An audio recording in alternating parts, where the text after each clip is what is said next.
I got the cash in the bag, stadium packed. Born a rock star in this life, gon' live it up on the attack. Baby, I'm bad. I just wanna get caught up in this life. I'm crazy, I'm mad. Doing no cap. Only God wants you, better go live it up. Cash in the bag, stadium packed. Baby, I'm bad. Yeah. Baby, I'm bad.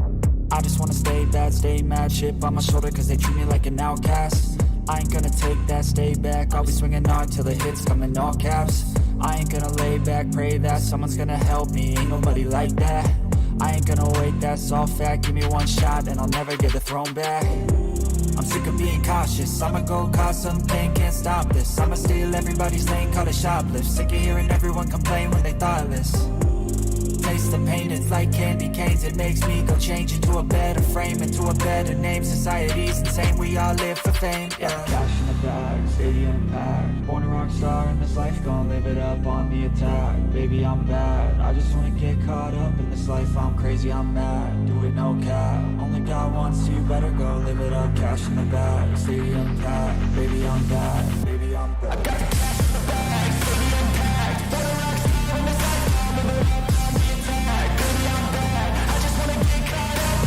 I'm crazy, I'm mad, do it no cap. Only God wants you, better go live it up. Cash in the bag, stadium packed. Baby, I'm bad, baby, I'm bad. I got the cash in the bag, stadium packed. Born a rock star in this life, gon' live it up on the attack. Baby, I'm bad, I just wanna get caught up in this life. I'm crazy, I'm mad, do it no cap. Only God wants you, better go live it up. Cash in the bag, stadium packed. Baby, I'm bad, baby, I'm bad. I got the cash in the bag, stadium packed. Born a rock star in this life.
Unmute.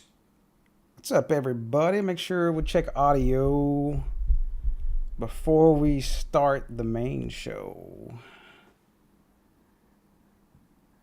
All right, and we will jump. So, Neil, you can't watch someone else's live stream. Mine's the only one you can watch. You know the rules? So, if I can find the... Okay, everybody got a thumb... Is anybody here? Are y'all sleeping or what? Audio working fine. Thanks, Jim. And let me unmute this other gentleman here. And we'll check audio on him. We're very, very refined here. So. All right. I felt like you just took me on a ride to go find our missing Switch inventory. That's it. Mm-hmm. So I guess introductions is... Everybody, everybody should know who I am. Hopefully, if not, they got new people. Probably better explain it to maybe just check out some of the videos down later on after this. But I guess big background, because we may have some viewers, is I guess my first bread and butter of starting things was actually doing some open source light switches. I would say open source, but putting Tasmota on some third-party light switches. And that way we could bring them and create dimmers local, because they're and I wasn't big into like the Zigbee stuff or Z-Wave at the time, and just I've been messing with and everybody probably has, maybe, is the Sonoff Basics. So putting, writing software to those expressive chips, but so I guess that's kind of leads here. We're into, and I guess that's one thing I need to ask is, what is because I always screw up names. What is the proper way to say your company name? Oh, it's all good. It's Inovelli. Okay. So I had it kind of right. So I guess I'll go ahead and introduce yourself. Sure. So my name's Eric. I'm one of the founders of Inovelli. Okay, cool. So I know how long y'all been around, and I know I've kind of seen, and I haven't followed a whole lot of your stuff, and that's mainly because I wouldn't say I'm anti Z-Wave. I just had Z-Wave issues in the past and I think it has a lot to do with interference on that band I had in that a few years ago, and probably that was 2017, 2018. So Z-Wave was probably still. I'm sure it's gotten a lot better with some of those different, like those 700 series chipsets and stuff like that, I'm assuming. Up in the air. Yeah, 700 series had some problems, but overall, yeah, it's definitely gotten much better. So I guess that really, whenever y'all released the blue light switch, or is it, I guess, a light switch dimmer? I guess can you tell me a little about that? I know that y'all sent out some batch of it, or I guess what's kind of the story of that thing? Yeah, sure. So, we created the blue series, which was kind of mimicked our red series, which is our Z-Wave switch, which has been around for 2017 as well. And the reason why we did so is because, some of the issues that you just mentioned. I mean, not only that, but there was a lot of sourcing issues from China as well for the Z-Wave, and it was just really hard to get it, honestly. And so we went and started a Zigbee line just because, again, sourcing issues, but then also because, like, moving towards the future, a lot of people were looking into this Matter protocol, and that was one of the reasons that Zigbee can kind of transition into Matter. And so that was kind of like we can keep one foot in the smart things habitat realm by keeping Zigbee, and then we could also kind of go out and explore the new mass market with people that are looking into Matter and to have that use like Amazon Alexas and stuff. So that's kind of where the thought came from with Blue Series. Okay. So that was my next question. I was like, being Zigbee, it does probably work fine, even with the 4th gen Echo hubs and stuff. They have the Zigbee built in. Mm-hmm. Yep. Okay. Yeah, because has been kind of like, and I know I use Home Assistant and stuff. I know many others do here, but it's like when I got other friends or family members, they're like, "Oh, I want Home Assistant," and I'm like, I don't want to support your Home Assistant either, because they're not. I mean, I'm not being for real. Like, they have trouble, putting a Roku on their network, and I'm just like, no, like, let's just get you a Echo 4th gen hub and add some stuff to it, and they're like, oh, man, this is really cool. So it's beyond what they need. So. Mm-hmm. I'm in the same boat as your friends. Believe it or not, everyone laughs at it. They're like, oh, you're a tech company, you own a tech company, but can't you do tech stuff? And to me, no. I'm pretty basic, honestly. My partner's the one that has all the tech experience and does all the firmware writing and stuff. So yeah, I tinkered with Home Assistant, and it's super powerful. I love it, but it's so hard to understand for me. So I just kind of went back to smart things and said, all right, this is probably more my pay grade. So, like, I guess just bring that question is like, when did you? Because Home Assistant has changed a lot. Like. Mm-hmm. When do you remember going into Home Assistant, messing with it? Honestly, it's probably like maybe 6-9 months ago. It was okay. It has gotten much better. I mean, I tinkered with it a long time ago too, and that was next to impossible. But they've done a great job making it a lot easier. I mean, I remember I plugged in a Zigbee/Z-Wave stick into the Raspberry Pi, and it started finding stuff that I didn't even know I had in my network, and it was crazy. They've done a really good job. It's just, I don't know, when things break, I just don't know how to fix it, I guess is my issue. Yeah, and that's where if you have to have a close friend that has Home Assistant or a good Discord server or whatever, but then you're like, I just spent all my evening trying to figure out this light bulb. Yeah. So, because I started with Home Assistant I know there's probably people more out there. I started back it's 2018 or so. So it's been a good 4 years, and things have changed. I mean, I kind of like accidentally installed it, and I already had a machine running with Docker containers, and I was just like, oh, what's this home automation thing? And just said, install it.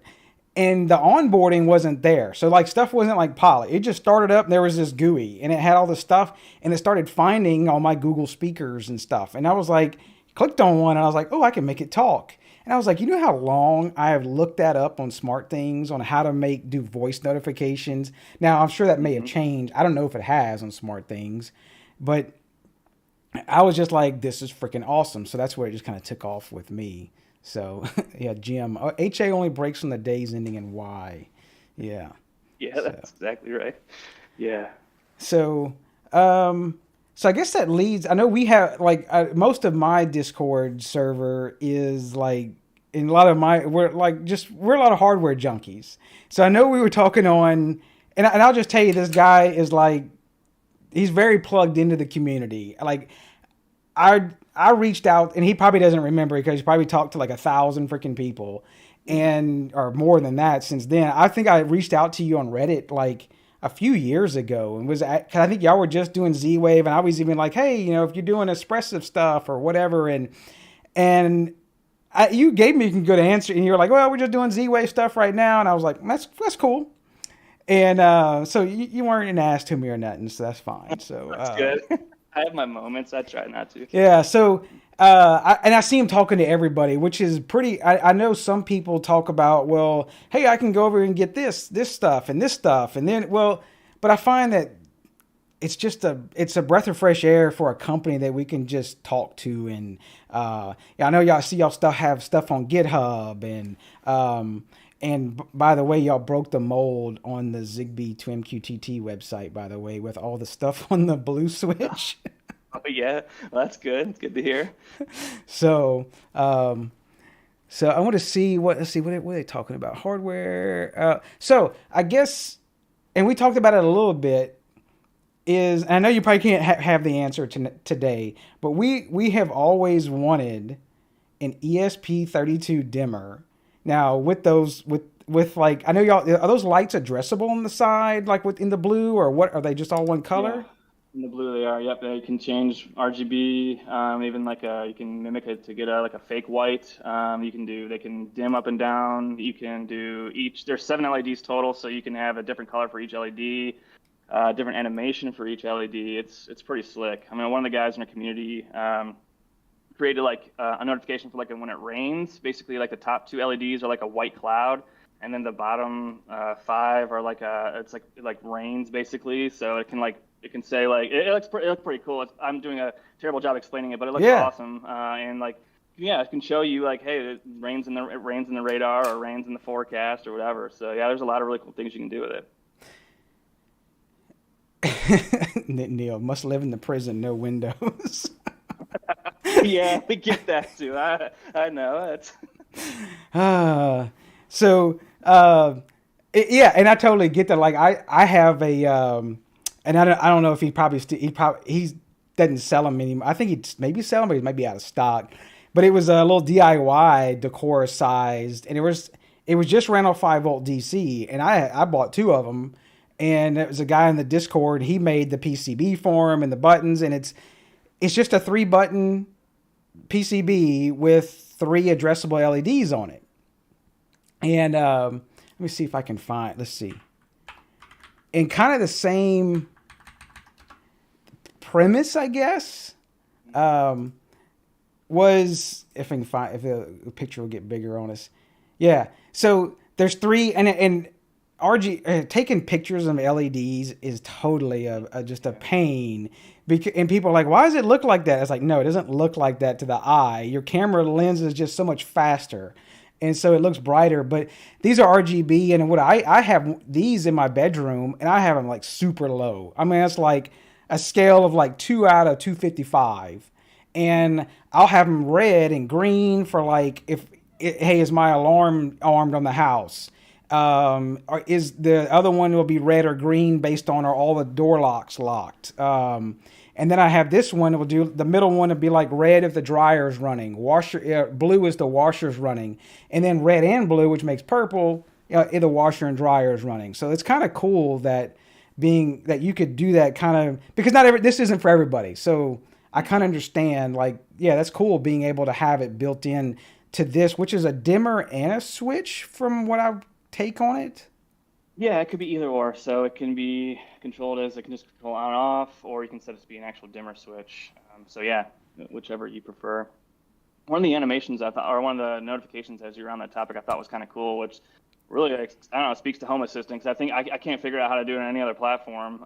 Is that some guy said that he had his son, I think, is diabetic or something, and he had it was like red if the glucose was like too high, or yellow if it was like normal, or getting too high, and green if it was good. So he's able to monitor his kids' glucose or whatever it was throughout the house, which I thought was pretty neat. Yeah, that is pretty cool. He must have some sort of, I don't know, Bluetooth, like smart meter or something. Yeah, smart meter he feeds in through an entity or something like that. Mm-hmm. So Mike D, that dude's an amateur. I think so. I want to show you like what I was talking about. I tried to find the picture. Somebody shared it on Reddit, but this is the Zigbee to MQTT supported devices page. Nice. And I remember that post. But I've never seen this. This is funny. Yeah. So like, let me show you what a normal one looks like. So let's just pick a light bulb, right? Mm-hmm. And like, okay, let me back up. Wait, let me just.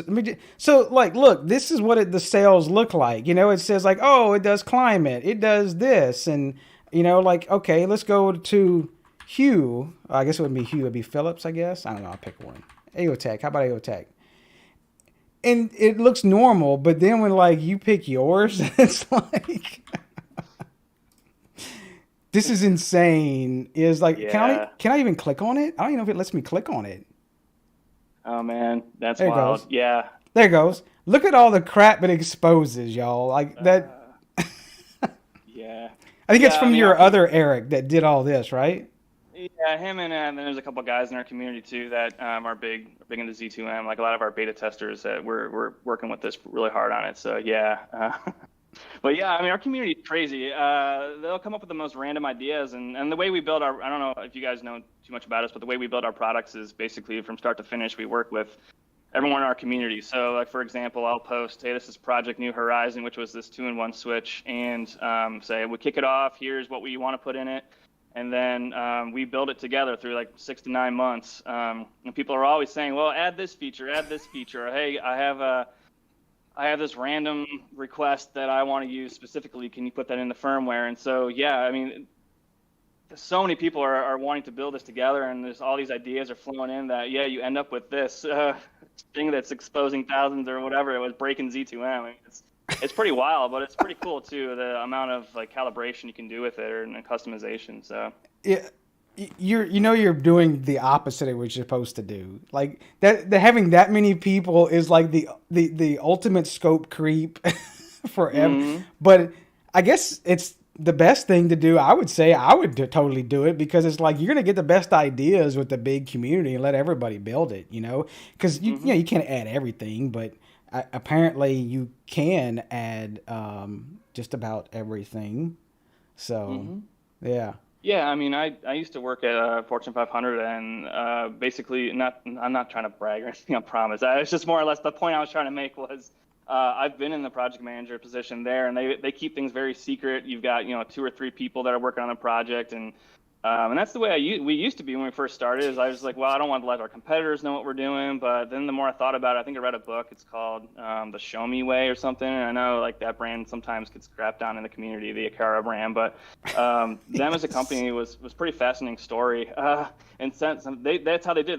They started off as community built, and so every Friday they would release a new like cell phone or Android firmware update or whatever it was, and they did it by having everyone like talk to each other and talk in the forums. And so I said one day I was just like, yeah, let's just try this and see what happens. And yeah, I'm sure our competitors have copied us. I mean, Lutron is very, very prevalent in our community. If you look up the RA3, they have basically the exact same design as us, which kind of kind of upset me, but whatever, it is what it is.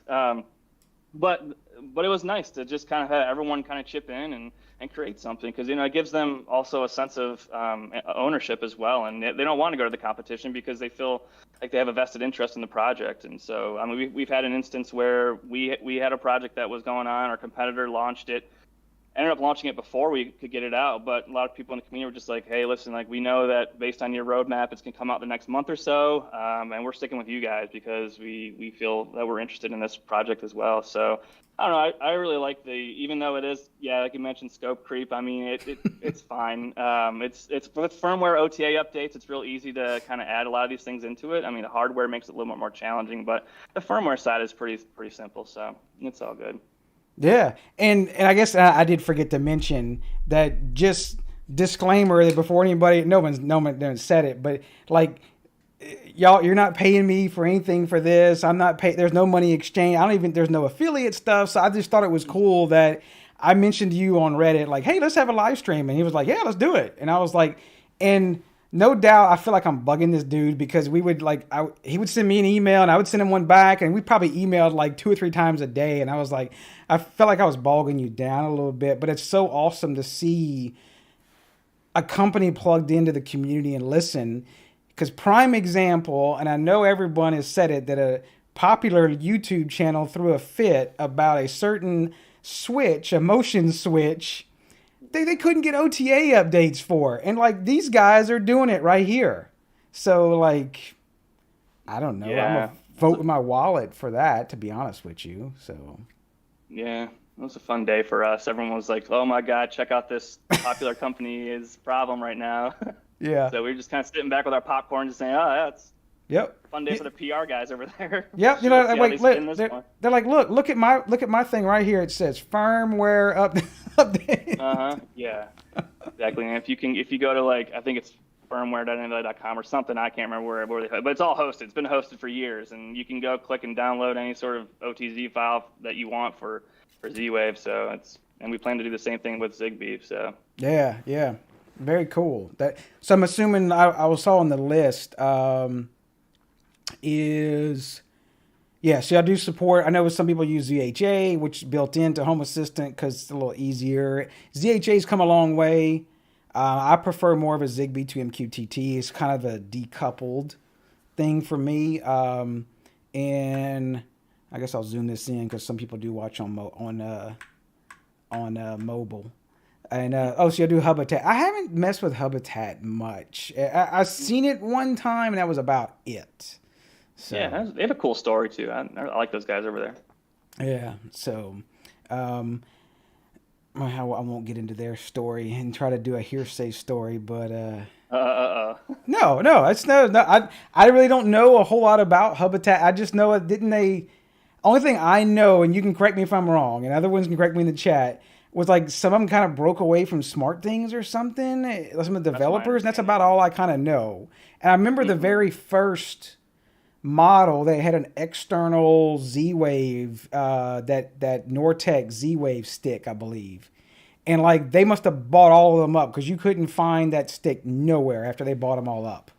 Oh, wow. Yeah. So, but...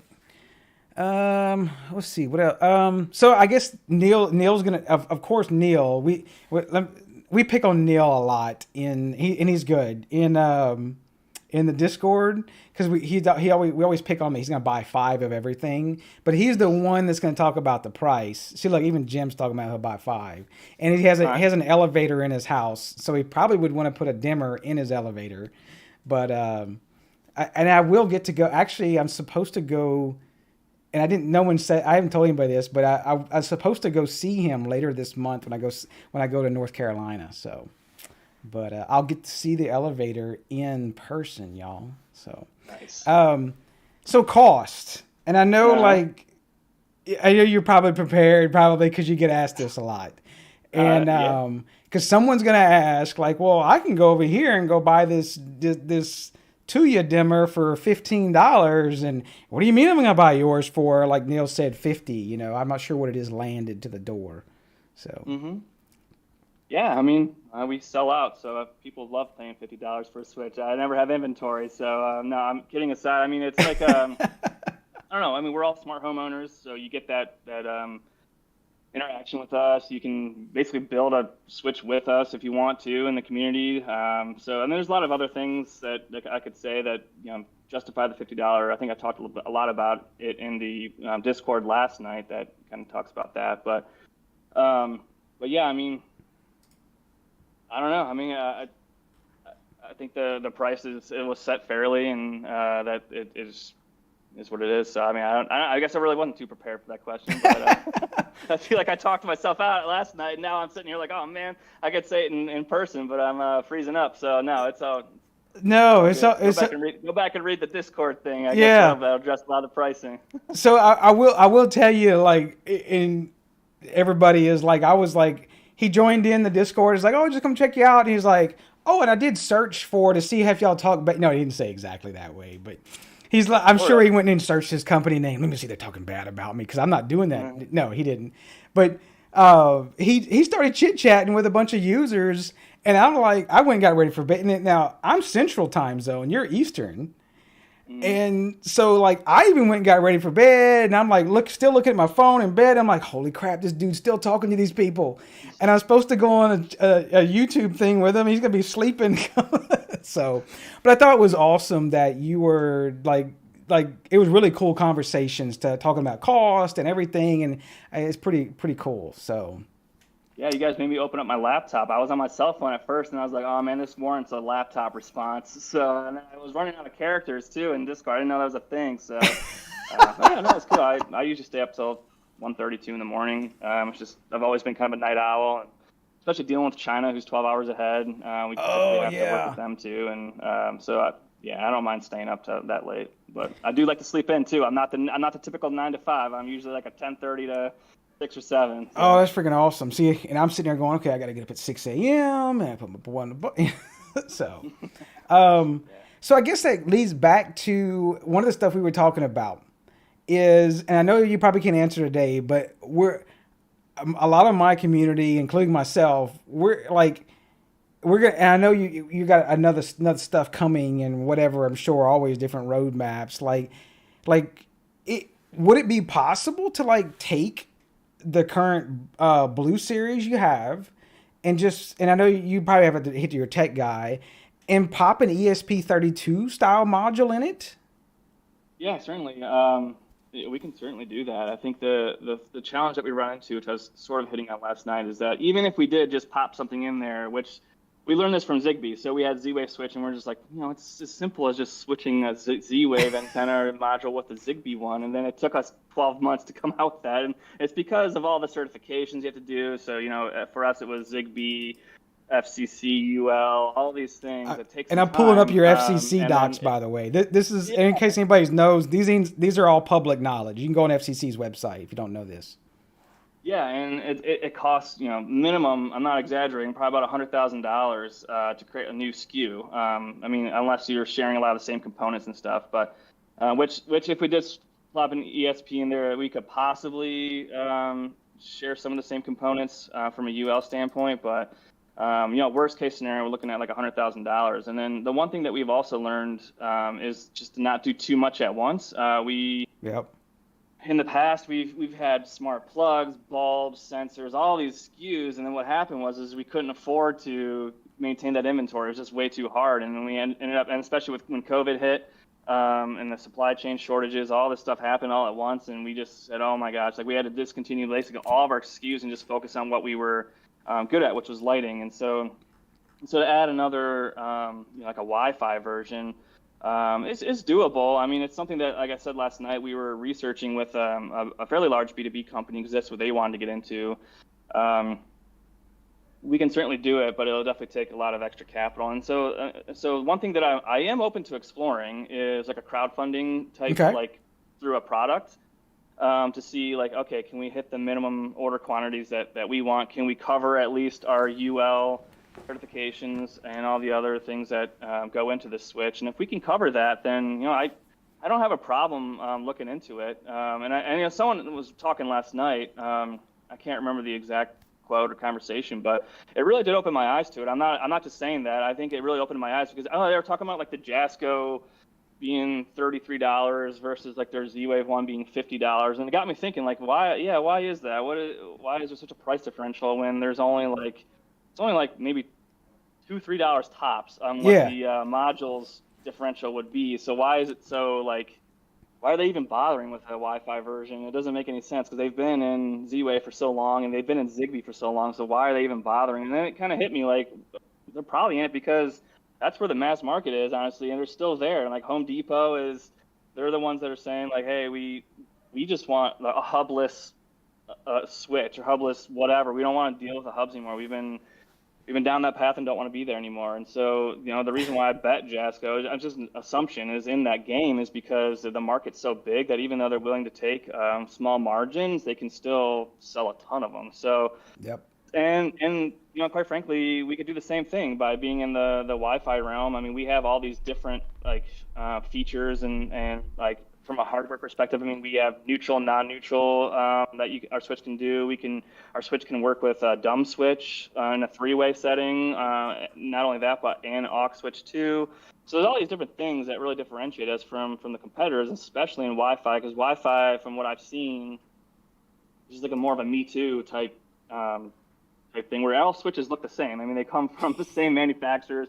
I mean, you've got some cool ones. Like I think you guys are referencing the Jerry Martin or whatever. They look a little bit different, but all together, most of them look identical. So if we were to put out something that, like ours, I think it could do decent. It's just like I said, the challenges last night are more or less like trying to get the cost down. So what do we strip out to kind of get the cost down to be competitive to where we can make margins? Because $30 is just it's honestly, I mean, trying to be real transparent with you guys, it's pretty hard. I mean, we'll make money on a $30 switch, but it's not a lot to keep to pay overhead and other things. So we'd have to sell a lot of those switches at $30 to at least break even. So and I could see like and I know you probably heard of the company is the I think it's Alterco that makes the Shelly products. Oh yeah. Mm-hmm. And it's like I kind of see they do it well in the Wi-Fi market, and I think they're, and correct me if I'm wrong, they're Romania. They're in Romania, I believe. They make most of their stuff. Not I don't say manufacture, but that's where their main office is, their development. And but they kind of they always do the Wi-Fi market of things. Now, I will say the Wi-Fi battery stuff that sucks. We're just not there yet with the Wi-Fi 6 to really do the awesome sleeping that like Zigbee and Z-Wave are meant to do. But they do it well in like the relays and really I'd say their bread and butter is like I love their dry contact relay. And it's an ESP based. If you want to take it out of the box and don't touch it at all, just connect it up. And it's Wi-Fi. You can pair it up and even use like the integration that's in Home Assistant. It's local. They have a MQTT built in. They have the API, and now they do have their app, so it kind of like it fits everybody. So, but then since they have the header pins, you want to put ESP Home on it. You want to put Tasmodo on it, and not use it in their app, and just do your own open source thing. It's like they support both communities. So it's like it's that same SKU that fits the community that just wants to take it out the box and pair it up with their phone, and also then fits the tinkerers as well. So I thought that was kind of cool, and I could see that you would have to go there with the if you did a Wi-Fi side, you'd probably have to design some type of app and do some sort of cloud service thing. So I could see that being timeline wise, because I really don't. I mean, you got to really look at us out here doing ESP Home Tasmodo open source. It's probably not a big, vast mass market that you could dip into. Yeah, I mean, you're basically the power users of Wi-Fi. I mean, you guys who love to like tinker with things and are very tech savvy, which is more for us. That's the Z-Wave and Zigbee people. That's who we traditionally have marketed ourselves to, is the DIY tinkerers that love to just finagle with the switch. And then now we're starting to try to figure out how do we get into that mass market with And our answer was Zigbee. But yeah, I mean, Wi-Fi too could be something. But yeah, I mean, traditionally that's what scared us in the past was, developing a new app, trying to. I mean, those are expensive in and of themselves if you want to do it nice. And like, I don't know, one of my downfalls is that like I like things to like look really nice, and like I don't want some cheap like web interface, and like I want something like really good. And so, but unfortunately that comes at a huge cost.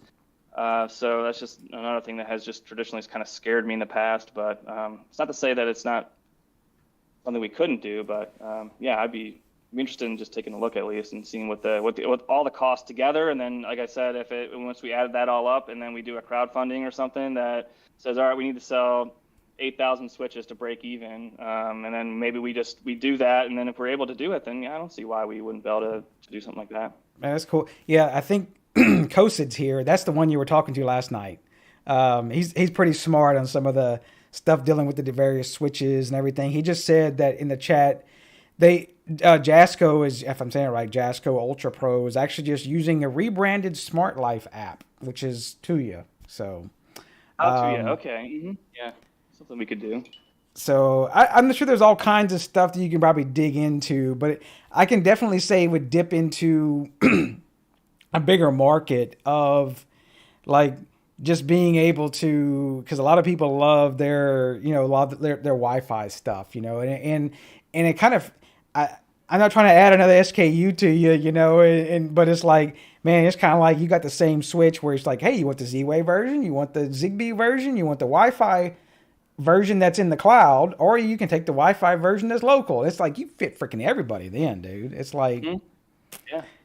Well, I mean, I've hinted it to you, but I can't talk about it right now. But I think you'll see some pretty interesting things in the next couple months that will help us with kind of expanding into other markets. So just keep your eye out on that. So that's why I am saying like it's something that I would love to look into for sure, because it is something that has been presented to me a few times by larger B2B clients, and that typically means lots of money can come in with that. And so they're not just spending a bunch of money just to fail. So I mean, some people do, but most don't. So they're onto something. They have lots of R&D companies. They are lots of R&D, lots of some really smart people, insights people that can say like, yeah, listen, we want Wi-Fi, and this is why. So, and they've made some pretty strong cases, and so it's definitely something that we can look into. So I know Neil. He was just asking if how they fit with they would look in a multi-game play. I think that'd be fine. I mean, they look like standard Decora, Neil, so it should fit just fine. Yeah, it fits perfectly fine in a Decora. Yep. So, and I know that's been some dimmer. It looks like y'all are using. I don't see an exact. I guess I was probably back here. It looks like it'll fit fine, Neil. Let me go back and show the screen. It looks like it'll fit fine, Neil, in a plate. I know some people like talk about like they stick out too much on some face plates and stuff, but it looks like y'all are using a thin metal on the front of it. Okay, so yeah, it's like a lot of the Z-Wave switches. So yeah. Yeah, and you can put them in like a 2-gang, 3-gang. You can like side by side them into that, which is it's just your standard Decora light switch. Yeah. So I guess you already have, and Mike was talking about not being able to dig into Zigbee, but I think y'all already have like your whole Red series that has. I don't know if you have them in stock, and I'm not picking on you there, but okay. Look right here, dude. He's got in stock. No, we do. Funny story. So we're moving offices right now, and Courtney, who works here, found like maybe 50 of them in the back room. So we're like, let's just throw it up. I bet it's going to be gone. And yeah, sure enough, like. We're probably down to like 15, 20 at this point out of the 50 that we put up. So yeah, they're there if you guys want them. So, but they won't be for very long. So someone's asking about creating a battery powered aux switch similar to the Pico. I guess you could do some sort of automation with Zigbee or Z-Wave. I mean, I don't know if you have some other stuff that y'all done. Yeah.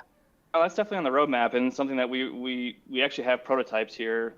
So what you can do with Z-Wave is it's called like Z-Wave Association. So Yep. basically, it does the same thing as the Pico does, where you can just mount it on the wall, put it on your table, wherever, and then you basically use Z-Wave Association to where, if you click on the Pico, or in our case, the Inovelli remote, it'll turn on your hardwired switch. So you can make those, again, like virtual 3-way switches, 4-way switches, whatever. And then Zigbee has the same thing, what's called Zigbee binding. Binding. Yep. So yeah, we could totally do that, and that's something that we want to get launched sooner rather than later, and we do have a good prototype on it. So for sure, That'd be pretty cool. Yeah. I was making sure that my son was coming home. I was like, let me close the doors. Don't come busting in here. And so, yeah, I guess any questions for anybody that they have? I mean, I'm looking for like to dig into, like, I have ordered one, and I was late to the game. I didn't get on the first pre-order batch. So I think your website said like hopefully December or something. I guess that's what y'all's timeline is. Yeah. So they're starting production here the last week of November. So depending on how quickly we can get over here, I would say probably mid-December, end of December, probably more realistic on when they would be in the United States and fulfilled. Oh, okay, cool. I like that. So that does support. Does that no neutral as well, or? Yep. Okay. So yeah, it's kind of like one size fits all thing. I know, which I can see why that cost is that much for it, being it's a no neutral. Does that work in the? I have neutral everywhere, so I haven't.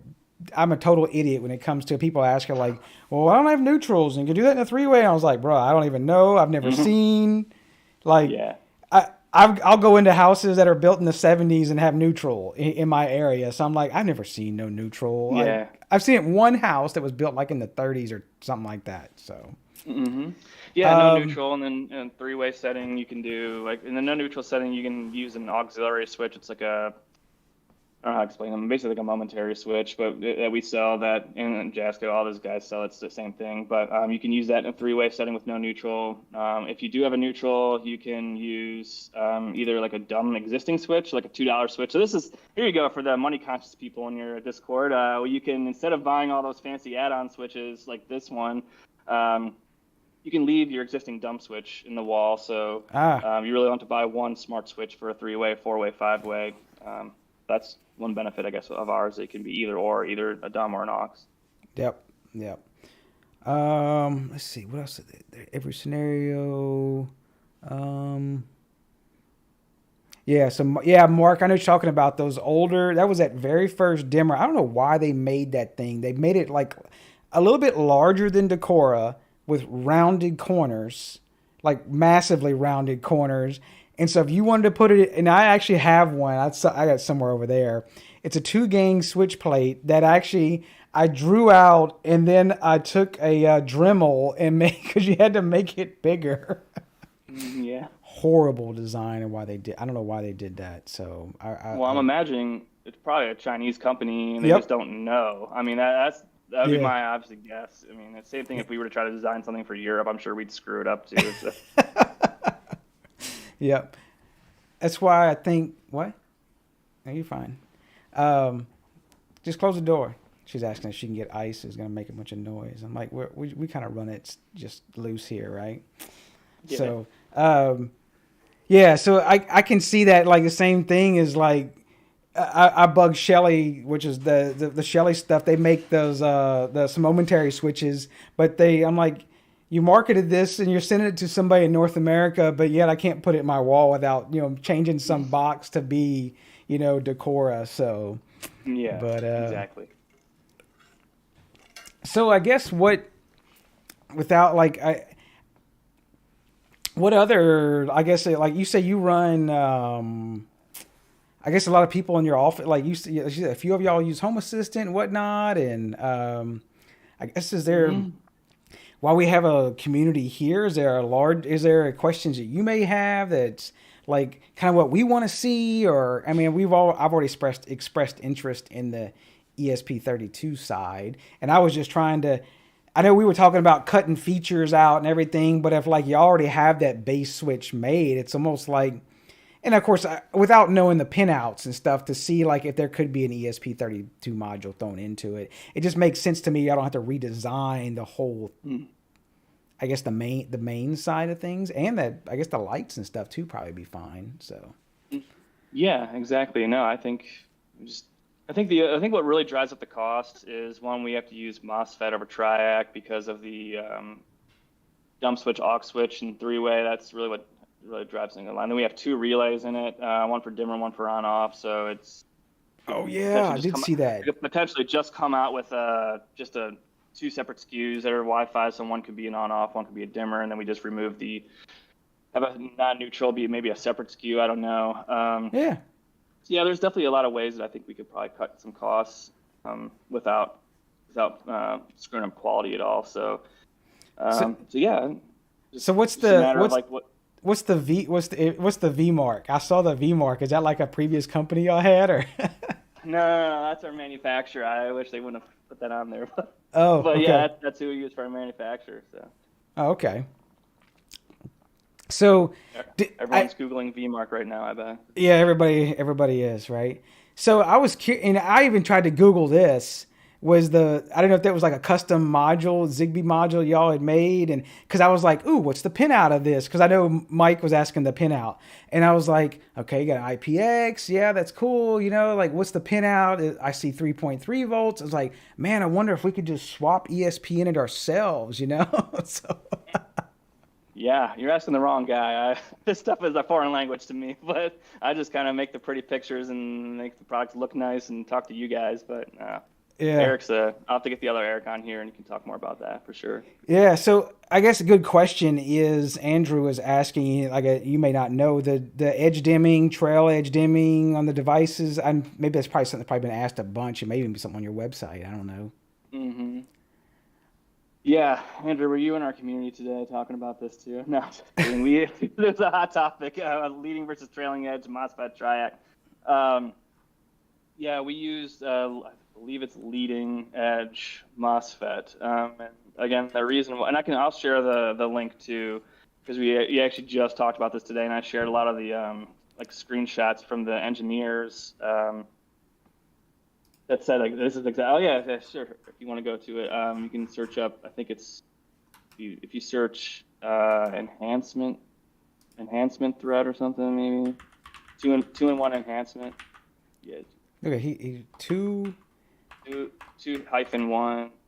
Yeah, well, this might work. You never know. Enhancement bugs. Try that. Let's see if you.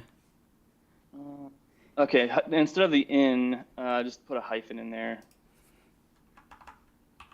You can also send me. Yeah, the top one right there. There you go. I believe this is where, if you scroll to the bottom, I believe this is where I talked about this today. I could be wrong. Let's see. I think I should be able to slide down. I had this super zoom for people, so. If not, if you scroll up a little bit more. If not, I can do a quick search too. Yeah.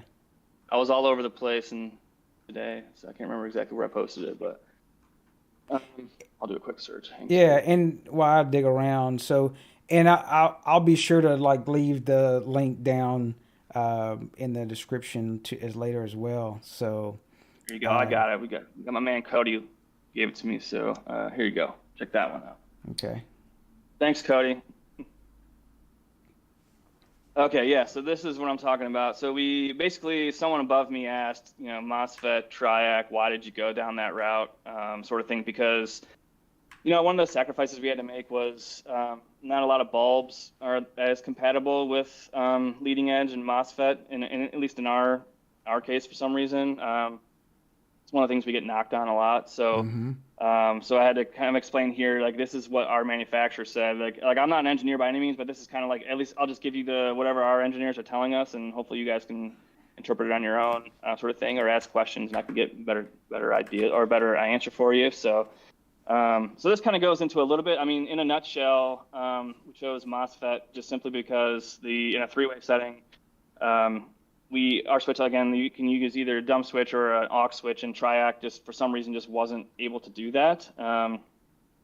And then the outstanding question that I have, though, is why, because when I was doing some research online, it seemed like MOSFET could be either leading or trailing edge. And so I don't know why the manufacturer decided to choose leading edge instead of trailing. So that's something that I need to look into a little bit. But anyway, this kind of goes into a little bit. If you guys are bored and want a good read.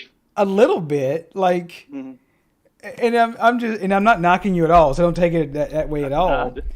If you would, let's go take some other manufacturer and ask them why they went this. How would you? Well, you wouldn't find their founder posting a thread with this much information on it about, like all this stuff. That's pretty. I mean, it's a cool read and everything. So I'll definitely have to go read through it. I'm sure some of them would just give you some sort of like 2 or 3 answers and be like, "Well, this is why we did this. Here, stick with it." So yeah, I mean, it's always been basically. It gets me in trouble sometimes, like I mentioned last night, but just being as transparent as possible about things. Like, I figure, if there's things go wrong, at least I can let people know. But at least I'll have the receipts here online that'll show, like, this is why we made that decision. And so, like, you can read through and see why this was made. And not only that, but we have a group of people that are also making this decision with us, right or wrong. We've all made it as a group. So it's not just like one person doing everything. So that's just kind of why I decided to take like kind of an open approach to a lot of things. So someone did ask, how would best way to support, is there a beta team or something on like GitHub, or what are they, just join the community or what? I mean, I'm sure people like want to get involved. Like, hey, I could help write stuff or whatever, Oh yeah, totally. I appreciate that too. I think our community would be the best place to go for now.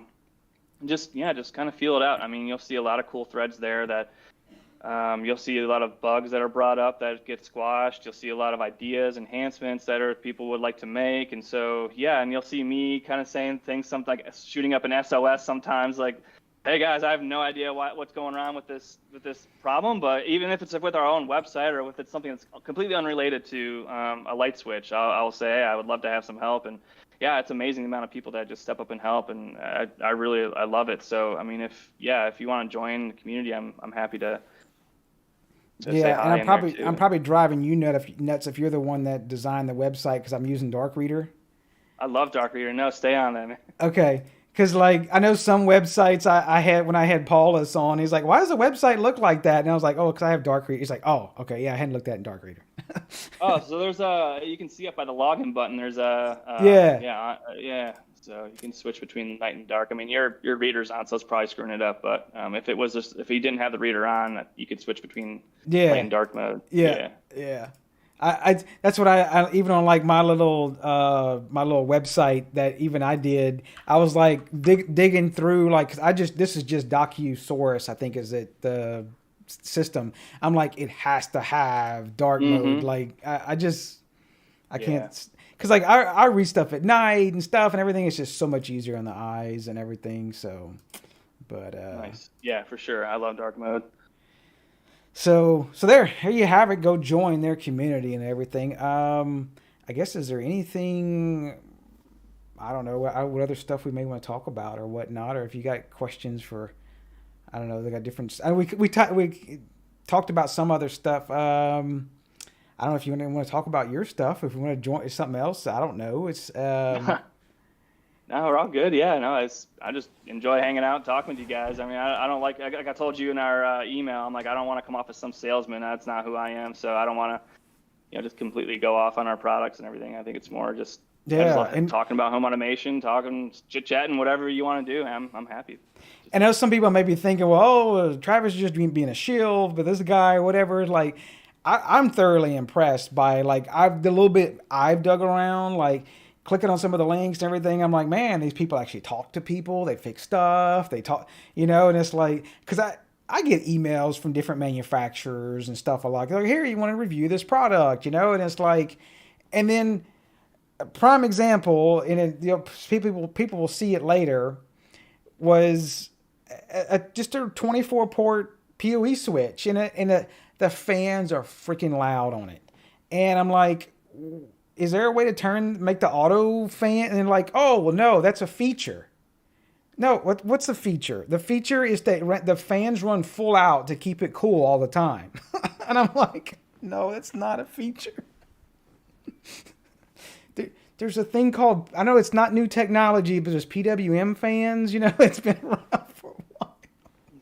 So. Yeah, I mean, it's fun because one person's feature is another person's, just non-feature. And so, like, you'll see a lot of things in our switches or whatever that just, like for example, if someone's like, oh my God, I really love the LED bar at night, so I could see in the room as I'm walking. Whereas other people are like, oh my God, that thing bugs the crap out of me. We got to turn that light off. And so, yeah, a lot of the things are on there that are very customizable. And that's why I give credit to the community because, yeah, I mean, there's a lot of things that I find that are really cool. And whereas other people are like, geez, that is the worst idea that I've ever thought of. But the point of it is that you've got everything for everybody, which I think is great. So.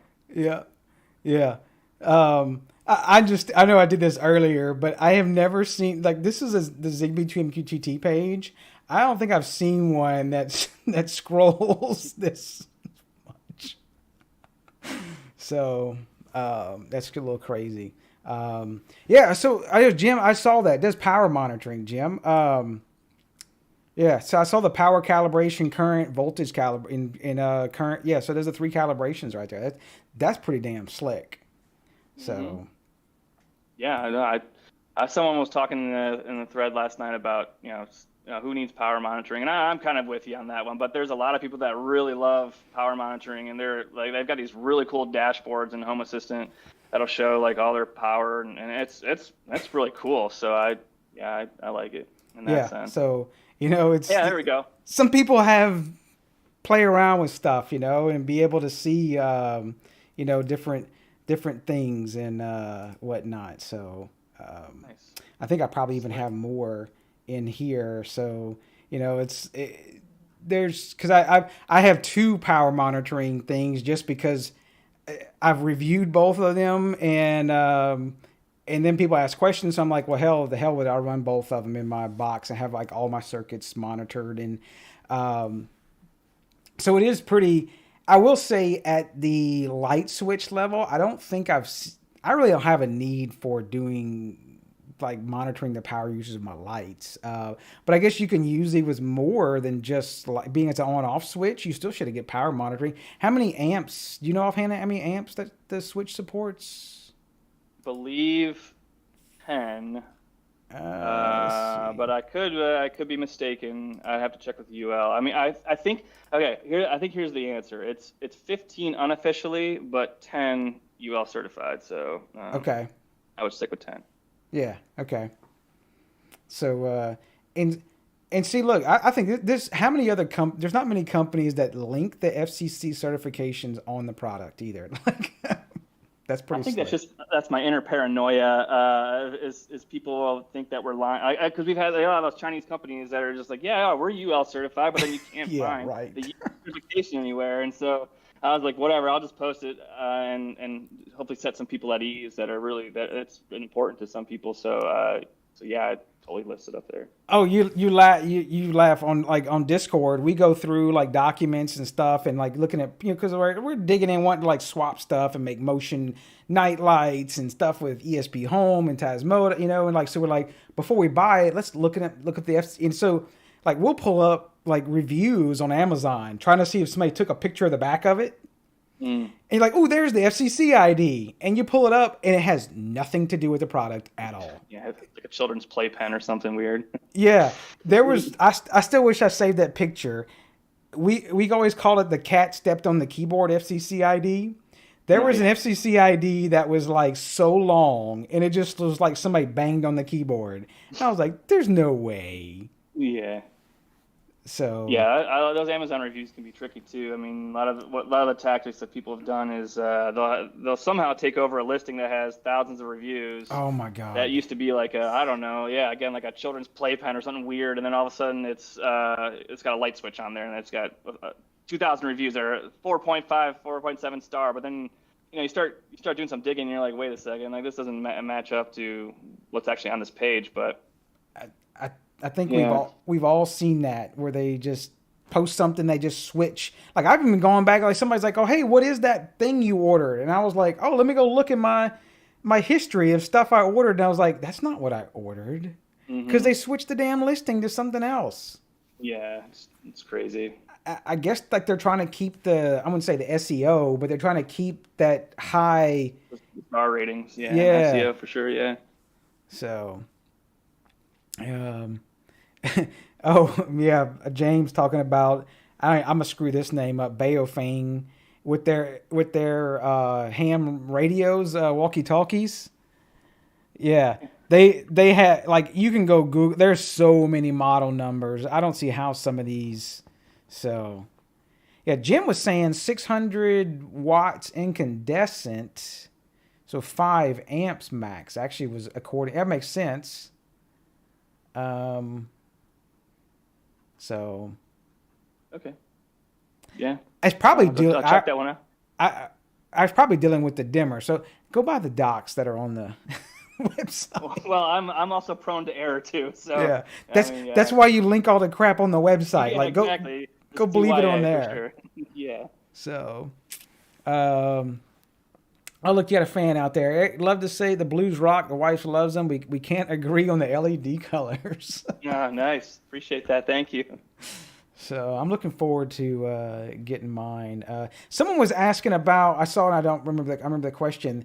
The fan. I know y'all did like a split fan thing at one point or something. Are you? Yeah. I see you laughing. Why are you? I mean, I'm laughing because I'm like, well, another one's out of stock. Oh, okay. So Okay. yeah, no, I love that. That was one of my favorite products, and we are going to bring it back. We're going to kind of redesign it because it did have a couple minor issues with it. But yeah, we did one that basically can control both your fan and your light individually. So Yeah, wasn't basically, that like and I don't know if I can find the, was that, or maybe I was thinking of another one. Was there another one where you had like a split controller or something? Or was that y'all? you might be thinking about this one. So basically, this one, it's not shown in the picture here, so I'm not sure why, but it has a canopy module that will go in the ceiling fan canopy, and then the switch there. Yeah, there you go. Yeah. So so you put this canopy up in the switch. I mean, up in the ceiling fan, and then the switch acts kind of like a remote to control the canopy. And so this is kind of the solution to people that only have one line or load that comes down into the gang box rather than two separate loads. And so this one, yeah, has those two separate products. Yeah, and I will say it's a very common problem.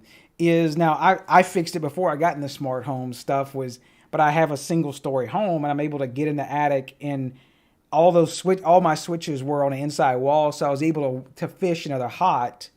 And because as soon as if you've used fan and light on the wall, it's like you can't go back. Mm-hmm. Yeah, it's really nice.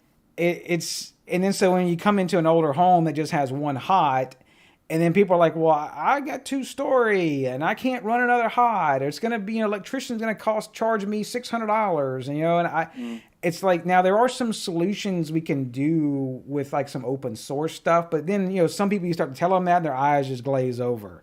So yeah. I think that's kind of cool. To be able to throw something in there and solve that issue, because otherwise we're trying to do something called Tasmota device groups, and it's probably still I know someone else mentioned it. It's probably still hands down one of my favorite features of Dev Group Tasmota. I don't know if you've ever heard of it before, but it allows you to take and here look, I'll tell you about my own stuff. Okay, nice. So we'll change.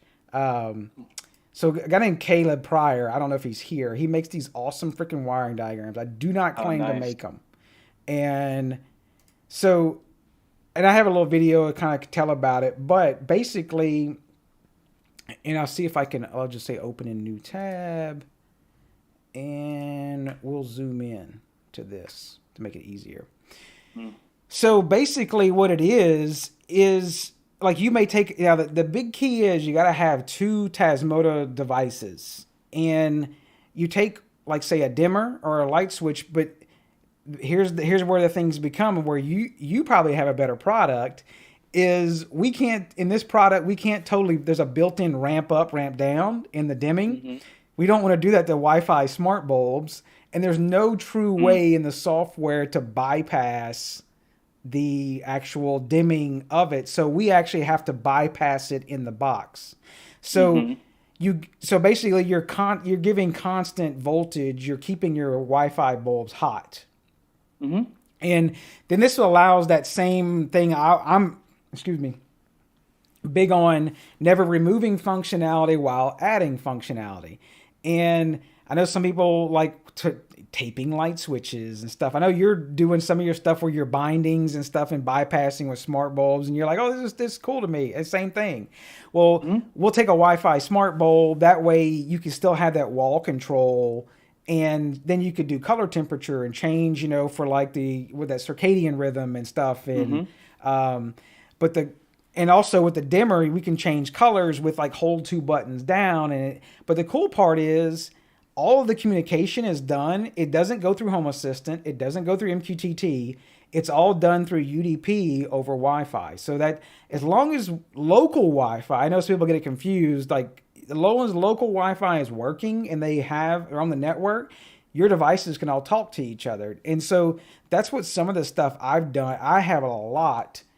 I've got a lot. It's like even the fan above me, I got 3 bulbs in it, and I have a dimmer. Well, it just sends the light commands to it, and I use the hell out of device groups around the house. So it's pretty cool that y'all kind of do the same thing in that binding and stuff with yours. I think y'all have the smart Z-Wave smart bulbs and stuff, or I guess probably out of stock. Yeah, we do. Yeah, no, those ones are luckily in stock. Yeah, you picked the right one this time. Thank you. Oh man, y'all know he's not going to come on the stream again after I picked those. So. Fine. Yeah, it's all good. Yeah, no, I mean we have our switches have got basically like a smart bulb mode similar to what you're talking about, except for I think the one thing that when we first came up with smart bulb mode is like, well, yeah, you can certainly do it this way for sure, and that's a lot of the other manufacturers do it this way is kind of syncing your line and your load together, whether it's at the switch or kind of cap it together or whatever. But the thing that we ran into was like when people are selling their house, they didn't want to go off and rewire everything. And so what we do is we put like it's called smart bulb mode, where basically the relay locks in and it always keeps constant power to the bulb, to your Wi-Fi, your Zigbee or whatever bulb. And then your switch then turns into kind of like a remote to either talk directly straight to the bulb or talk via a hub to the bulb. So for sure, I love smart bulb mode. Yeah, I used a lot for like doing like 3-way stuff because it allows me to mix in like a dimmer and everything. Now, some of the stuff that I do a little differently, and I don't know if I guess because I'll do like smart bulbs with like like say 2 switches, but then I'll do like some of the same stuff y'all do with the multi-press and long press, and to kick off different, I guess they're in Z-Wave, they're called scenes, I think is what it is. Yeah. And so some of the same stuff, but we just kind of do it in the Wi-Fi world, and doing, so like I build my system kind of a little differently, like where I'll use MQTT as kind of like, that's my hub of communication of things. So it's like, whether Zigbee may talk through it through MQTT or Tasmota will talk through MQTT, but then Home Assistant's a really good state machine that kind of keeps the state of everything and then builds the GUI and communicates with, my Google speakers and phone apps. And so, so the one thing that I'm curious about, like, and again, my technical background is pretty lame, honestly. So if this would probably be a sort of laughable question, but no. If you have a ton of Wi-Fi stuff, like is that kind of like, does your network get overwhelmed? I mean, I know you talk about local, which that part I don't quite understand with Wi-Fi. I guess could you explain a little bit, like so? How that works? That's cool, and a very good question, because a lot of people do ask. Is like, this is this app called Tasmo Backup, and just a reason why I brought it up was to show you and these are all Espressive devices. I've got 108 devices of Tasmota on my network, and I've probably got about maybe 10 or 12 ESP home. Now, I do have it right now I did add a third one, but I did have like even 90 I had through 2 access points. Now, they're all 2.4 gigahertz, and yeah, all of these are 2.4 gigahertz.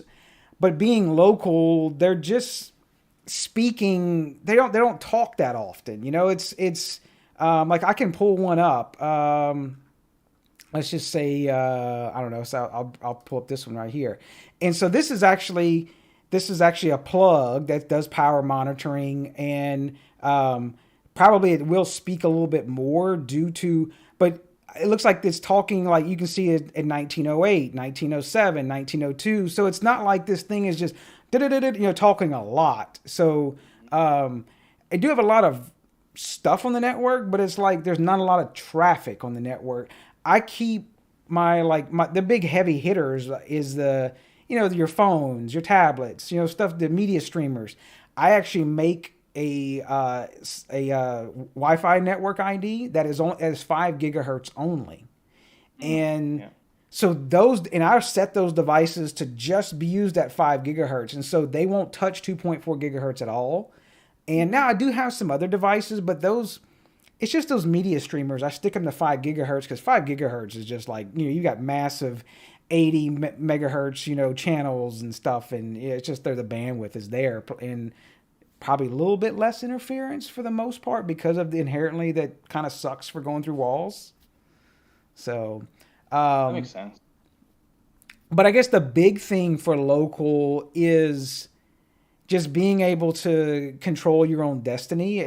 I know you've all read it, from, the I don't know, Best Buy's Wi-Fi stuff, and everybody, they get, because keeping that cloud stuff up, I'm assuming probably is the AWS, it might get expensive and whatnot. So that's, so we like to take some of the products and do them local where we control the firmware upgrades. Like, and I'm really going to pick on that, there's a switch with such an awful name is, everybody know the well, I'll show the inside of it. It's Milfra. It's no way. Yes, it is. We have a running joke that all these manufacturers troll me with these weird names because I can't pronounce them. Like I know you pronounced it. Show me. I'm gonna say Jami. I'm probably still screwing it up. So. Yeah, so it's actually called Milfra. That's the go Google frogs, huh? Is that what it is? Yeah. So it's an ESP8266, but it has a PIR motion sensor in it. And then there's also a light sensor. But then they were a bunch of idiots, and I'll say it. Or no, wait, they acted like idiots. They connected this to a digital. And even though there's an analog input, they could have built a halfway lux sensor in the switch. So, but the way it works right now, so you just you get an on-off binary. Is it dark in the room or light in the room? And you can't adjust that. Sensitivity, yeah. Yeah, so they kind of hard-coded that in there. But you do get a PIR sensor. They do make a double, what these other pads are for. They make a 2-relay, 2-button switch with the PIR. But and they have the pins the pad right here. We actually flash Tasmoda or ESP home on them, and this is kind of like a whole deal of flashing. But see, some people don't want to do the whole flashing and the whole thing and putting software on them. So that's I know I'm sure someone has asked about doing PIR sensors in your switches. Mm-hmm.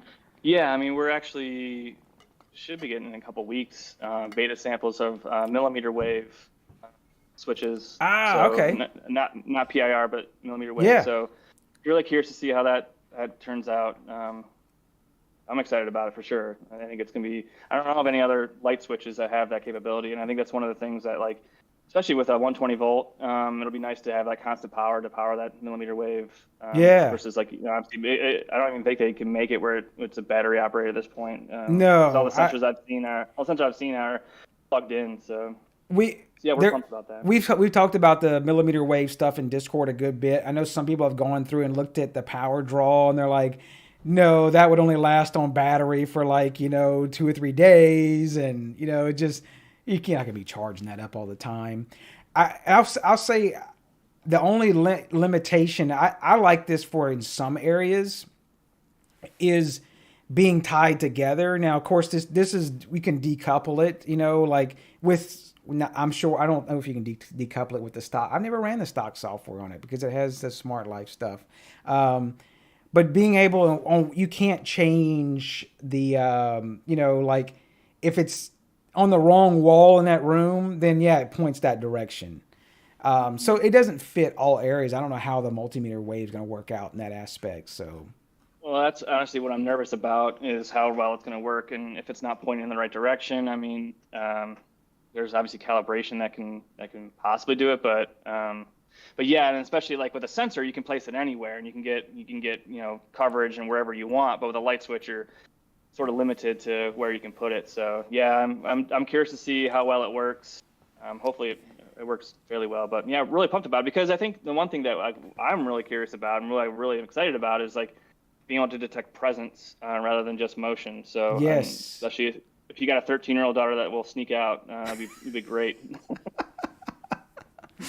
That's when you got door sensors in all the windows. So. No, exactly. I would be if my dad was in smart home stuff, that even the technology was really there when I was a kid, I would be so busted with like all the phone tracker stuff, and it was like.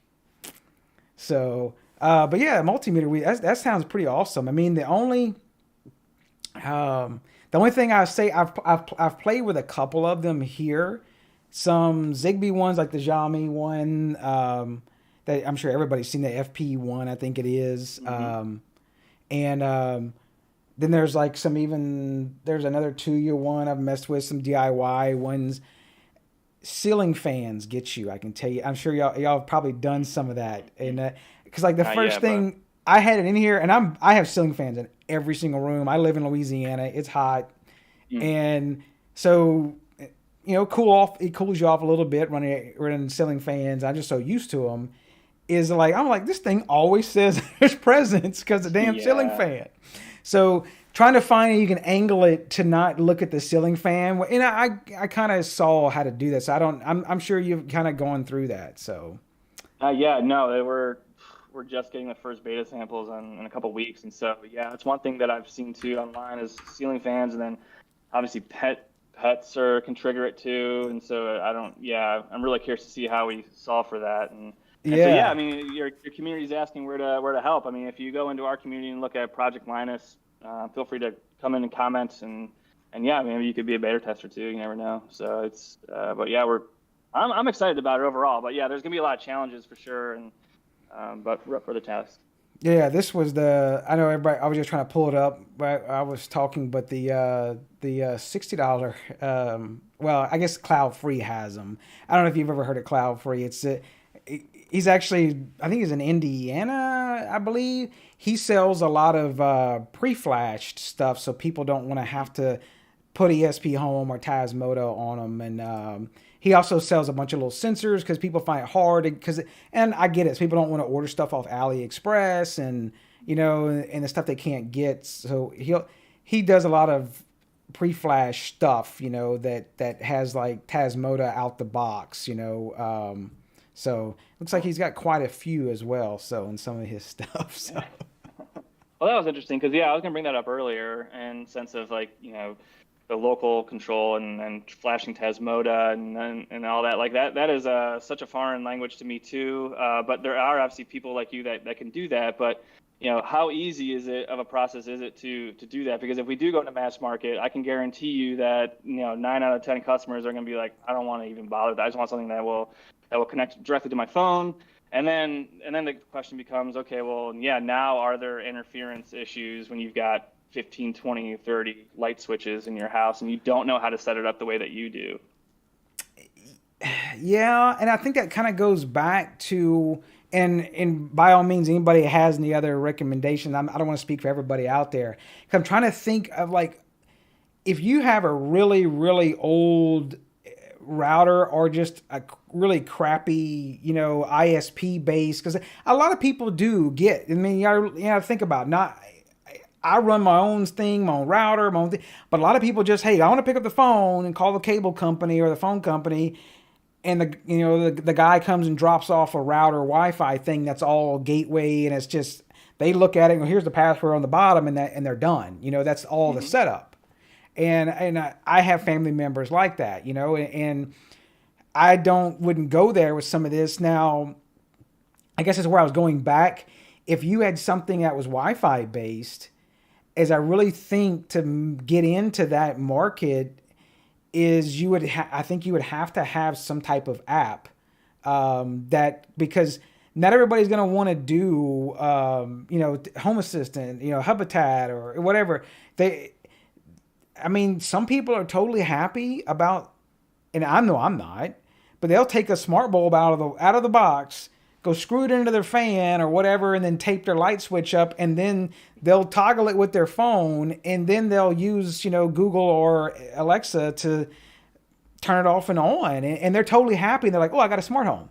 Well, you got a remote control home, and hey, it's totally awesome that they're, jumping into that. But I think for more you to also tap into that, Mark, I think you would have to have some type of app, and that becomes a problem. I believe is like, do you do your own little ecosystem that where no one else is in it though, or do you sub that out? Yeah. So and I know Jim's asking, well, won't Matter fix a lot of this? Potentially, I know. So I know I've given you probably a lot to think about. I probably more of a one-on, but I think it's cool to have a transparent conversation like this about just some of the things I feel that. If you did something like that, where it was a Wi-Fi based, is to have it with your stock firmware, so you would fit that crowd that just wants to take it out the box and use it. Mm-hmm. But somewhere in your app or something, have an advanced feature where you have to click yes 5 times. That you could then push over, some sort of custom local open source binary. And it would switch it into that mode where then people could use it with ESP Home or Tasmoda, after they click through, hey, you're voiding your support. Once you do this, you can't go back. But even Shelly does offer, but you have to flash it manually. I think you can go and get their firmware and put it back like it was. I think they whitelist them on their server based on the MAC ID of that device. So I think it's totally doable and I'm just trying to think big picture to fit and actually, keep the lights on. I know that's probably a bad pun, but to keep the lights on at the business, so. Mm-hmm. Yeah. Yeah, well, let's shed some light on the subject for sure, pun intended. I'm sure you're full of light switch. Full of lighting jokes, yeah, for sure. I'm the life of the party. So, well, and I do I'll tell you a quick story and I know there's that Martin Jerry stuff. And I know probably some people have even asked like, hey, do you work for Martin Jerry? I'm like, no, I do not work for Martin Jerry. Now I do full disclosure, I do make affiliate, link stuff off of Amazon for the Martin Jerry purchases, but that's about it.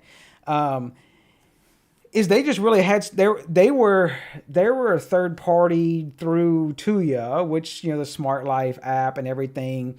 And they were making them ESP8266s.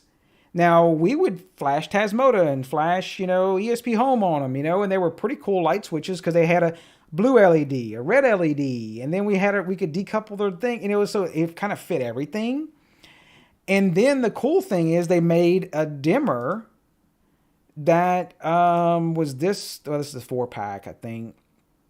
They made a dimmer, and some people find it ugly, but they made a dimmer that actually had 2 buttons and it worked well, 3 buttons, and it worked well with Tasmoda and ESP Home.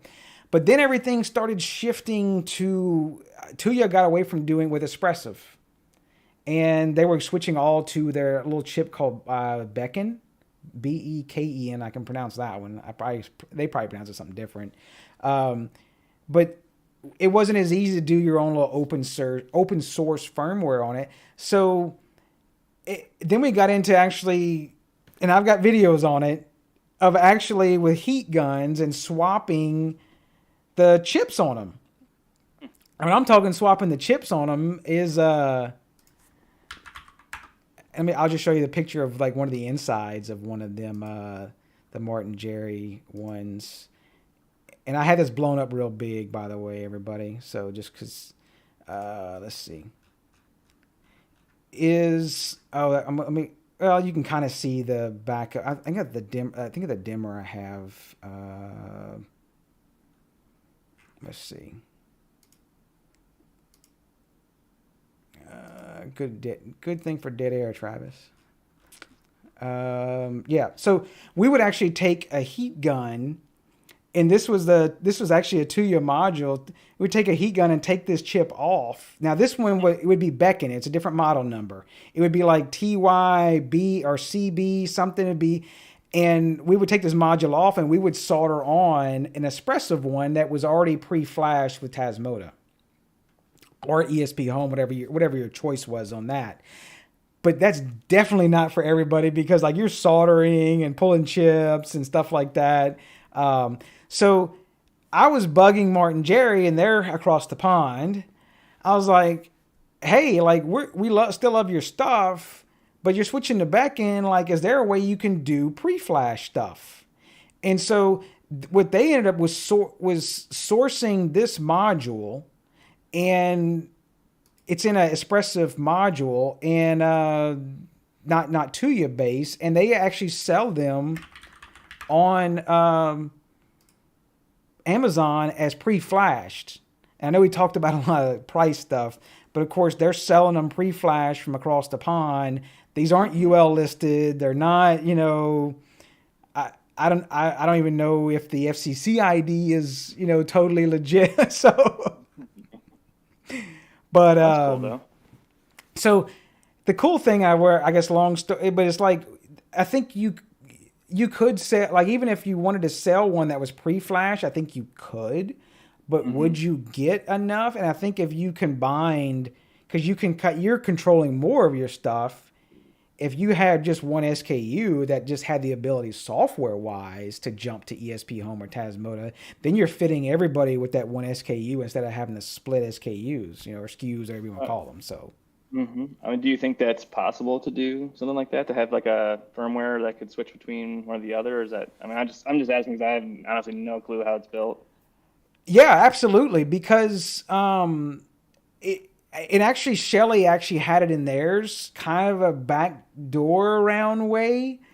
But I think if someone doing it for, one of your cool technical developer guys in software, if they made something where, you click through a bunch of disclaimer conditions you accept and send over your own binary. And then worst comes to worst, if in the PCB design, if you had it where we could easily just put some via holes where I always call them the oh shit holes, that just, because it's like, oh crap, I did this to it and I can't flash it, I mean, I can't, they soft bricked it is what the term, and basically here's these have the little via holes, so we don't have to solder to them. You can actually just take DuPont jumpers.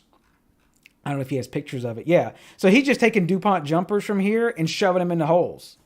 And that would be like that disaster recovery type thing. So if someone really like screwed it up trying to put different software on it. So, yeah. See, Simon's telling it, best to encourage use of chips that are ESP Home compatible and leave the debug ports. Because a lot of times you'll have to have we're riding off of these ports that they're flashing them in the factory anyway, because they're probably putting like the custom firmware that's set with the Mac ID and stuff like that. So they just have the same little jig open on the back of the switch. So you do have to unscrew the back off of it, but because I think you probably, because your UL certification, you probably couldn't have any low voltage ports open on the back of it in a mains box because you can't mix the mains and the low voltage. So, but for the most part, some people wouldn't be opening these except in some rare scenario where they screwed up and they sent a bad bin file to it or something. So, Okay.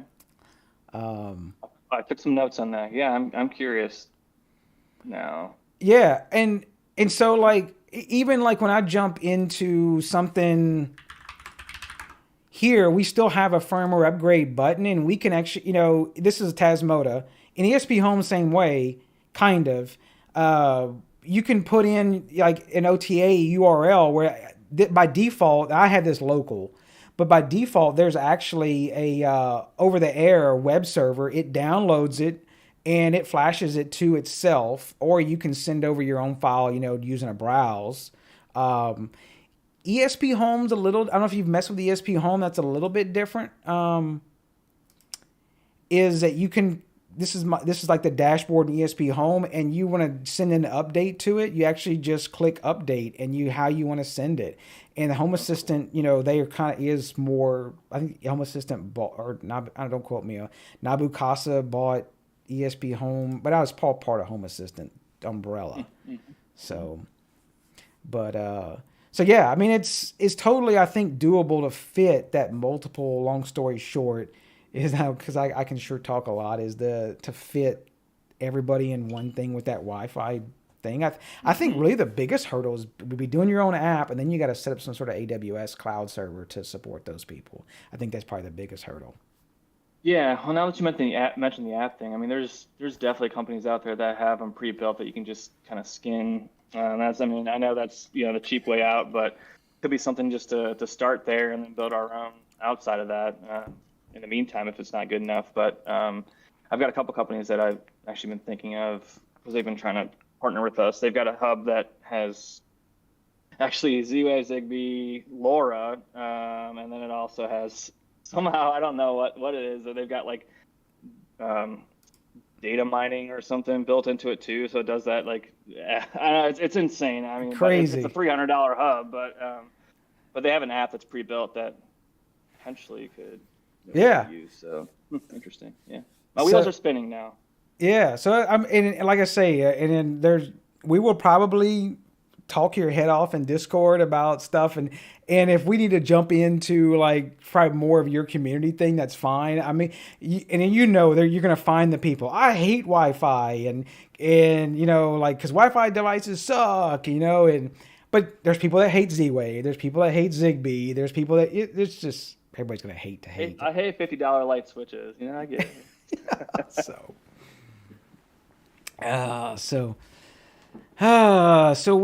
what did I miss? Yeah, see, even James talking about, I'm reading the chat there, leave us a backdoor to flash our firmware. Jim, same thing, warranty disclaimers, we flash our own firmware. We are the warranty. That is one thing it becomes, for the most part, I think that like we would support ourselves because it's like we put our own firmware on it, it's ours, so. Yeah, there definitely have to be some checks and balances because most of the time people will just say, "Oh my God, the switch came dead on arrival," but then when you come and you look at it and you're like, "Well, no, this was wired wrong or something happened here." So I'd have to figure out some sort of checks and balances for someone who flashes something, they screwed up that whole process. But yeah, yep. So that's a little road. I can tell you that would be, because there's been several. Everybody has their pie in the sky. Like I was like, that'd be awesome. Like an ESP32 dimmer that has lights on it, And I was like, holy crap, he's making it here with this blue thing, And I was like, luckily I do like Zigbee right now. So yeah, I was kind of anti Zigbee, but that was back in the day that. I think I just really had crappy controllers and crappy routers, and now I'm looking at I'm probably up to I have probably a small Zigbee network compared to some people, but I think I'm up to like 45 devices. So on the Zigbee side, but I like the mix of Wi-Fi stuff for like a lot of my mains powered stuff, but then I throw in some routers to build that good mesh, because it's like, it is pretty slick to just take a battery powered device and go stick it somewhere, a motion sensor, where you can't run power. So, so I guess the other thing, I guess one other thing I was mentioning is another thing for the ESP32 in y'all's is that was one of the things why I think Tuya was changing to Beacon was they allowed to do the Bluetooth pairing. Oh, because trying to do with all the 2.4 gigahertz, the problem is like all the those the SSIDs and then the routers, they'll have 2.4 gigahertz and 5 gigahertz in the same. And then you'll have them sometimes isolated. So the end up problems is people's phone trying to pair is they'll pair up they'll be on 5 gigahertz and it won't pair because the switch is on 2.4 gigahertz. Well, Bluetooth just kind of gets rid of all that, and it allows you to it'll where the phone connects through Bluetooth and then you send over the SSID. I see a lot of stuff has gone to that, like vacuums and stuff. They all use Bluetooth pairing now. So yeah, like commission or whatever it's called. They're picking on like they're a minor network. There's people in my Discord bigger networks than this, Jim. So I just have the a good bit of routers and stuff. So, but that's nice. So how many? What do you like? I'm asking like what? I know someone else asked. You said you ran. What do you run on your? You just run like something simple?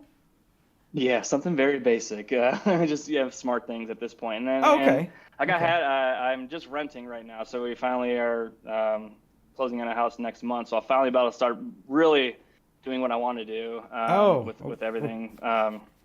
But yeah, right now I just have smart things. I just have Z-Wave and Zigbee in my house, and then it's a mixture of like Philips Hue I use for Z-Wave, just because I know it gets crapped down because it's really expensive, but I find it just works, honestly. I've never had a problem with my Philips Hue at all. And then Z-Wave, I would just use obviously our bulbs and our switches. And so yeah, just real basic at this point. So turn on off during sunrise, sunset. Whenever I leave for work, it just automatically turns off. All that real basic type stuff. But I'm excited to finally deck out my house. Yeah. So I know really dig into it. I know you were asking in Discord last night about cameras and stuff. Yeah. And I know people will agree with me is spend the time or money or whatever. You go find power over Ethernet for your cameras. Like it just works. And again, we're really, I would say really, really big into definitely cameras that are not cloud connected. Cause then, and I'm probably going to bash on some company people, but because all these other companies, they want recurring revenue. I mean, they want to keep the lights on, right? Because they want you to pay for their cloud stuff and everything. So we're big proponents of but then all that comes with security and everything. So a lot of us will run local power over Ethernet cameras that actually we block the internet usage from them. So the only way you can view them is using VPN to the house. And so we control our destiny of so it's when you read, and I know if you just Googled, if you go read this person hacked this, baby monitor and this it's like, oh my God, here we are, it's like these cloud cameras. I do get it. They take them out the box, they pair them and they go. But then they'll leave ABC123 as the password, or they reuse their password that got hacked on some forum that they were on, 10 years ago. So, but it's just some of just definitely the PoE cameras is you can mount them up and you won't have to touch them. You probably have to maybe clean the spider webs off of them every once in a while because infrared lights, but they just work. So definitely recommended brand PoE or top 3. It depends on what your use case is. And I've covered some of this stuff. When someone comes to me and says, "Hey, I want a camera system," and it's okay, so I like to have something where they can put on their. I'll see if I can find a picture of. And I've done in some video where I've had I want to run it to their TV. I'll use an NVR, a DVR, a 2 terabyte drive. And I really prefer, I love and hate Reolink. I'll say it straight up. I love and hate their stuff. they have just their NVRs are not that bad. You can do a whole camera system. So like you can get like an 8. Now this NVRs will do. Has 8 channels on the 8 Ethernet ports in the back, but it'll come with like 4 cameras. So you can get it for like $400, and it's the whole kit: the wires, the cameras, the whole 9, even the HDMI cable, the mouse, and everything. Their app is great. You don't have to put it in the cloud unless you really want to, do it remotely. But I like it because I don't have to teach the app. I don't have to, because I go to someone's house and put it in, and I plug HDMI up to their TV, and they have it on their TV, and they just, pick up the remote, go to HDMI 1 or HDMI 2, and there's my cameras. I can pull up my tablet. Here we go. But where Reolink sucks is they're all over the place with their software for their codecs. Like some of their cameras force H.265. Some of them don't let you adjust the frame rates, So like when we try to use them with Frigate, which I don't know if you probably maybe saw somebody mention Frigate, and I probably should not be doing this, is pull up my Frigate and see the stuff. So I got like events, like people like all the person events. This is all done locally to pick up all of these people events. And this is Frigate's an open source software, and it works with a lot of different cameras. I prefer to go with Amcrest or DIY, if I'm saying the name right. Hikvision's another. They have really worked great for doing local control, like cameras, where you're doing software NVRs. So, but there's a little babysitting to it. That's that whole trade-off. It's kind of like, I guess I would put it to as more like Smart Things versus Home Assistant. Mm-hmm. Yeah. Because I think the one thing that's important to me too is like I'm big into like the, for better or worse, the Google Home. I don't know why, I've just always liked Google Home hubs, and so I'd want it to be like, hey Google, show me front door, or show me back, but it would just pop up right on that Google Home. And so that's the only reason why like I was like, well, you know what, like I had good experience with Nest and a drop cam back in the day, but yeah, I mean the monthly subscription sucks. I don't want to have to pay that at all, and Wi-Fi too. I mean it's all Wi-Fi, so it's like what happens if your Wi-Fi goes down? So I mean it's I'm kind of like balancing between what do I do here, and PoE, like a lot of this stuff honestly is also above my pay grade. Like trying to set it all up and monitoring it, it just seems difficult, but I'm sure with the right amount of research and time, I could probably figure it out. But yeah, no, I mean, it's definitely nice 4K too. I mean, I don't think Nest cams are 4K from what I remember. I don't think so. I haven't kept up with them. But it's I would say in your thing, I would fit more. You're looking for more of a plug and play solution. Because like even like Frigate speaks like MQTT, so it's like you really could do like a whole. There's a lot of awesome automations. Like I'll tell you, there was a true story. There was some stuff that happened. The typical crap of the teenagers going through and pulling door handles on cars that you hear everywhere. And so the deputy came by and he's like, "Hey, man, I saw you got a couple cameras." And I was like, he's laughing because I have like probably like people laugh at me because I have a whole like I probably got like 12 cameras or more that they can see. But like he's like, "Can I get some footage?" I'm like, "Sure. How much time do you have?" So he came in and he's like pulling it up, and we're like pulling up on the screen. He's like, "Man, this is better than Walmart." And he's like, "Can you pull this one for this day and this one?" I was like, "Sure." And he's like, then about that time, UPS was coming up my walkway, and my speaker goes off, and it says, "Someone's approaching the front door."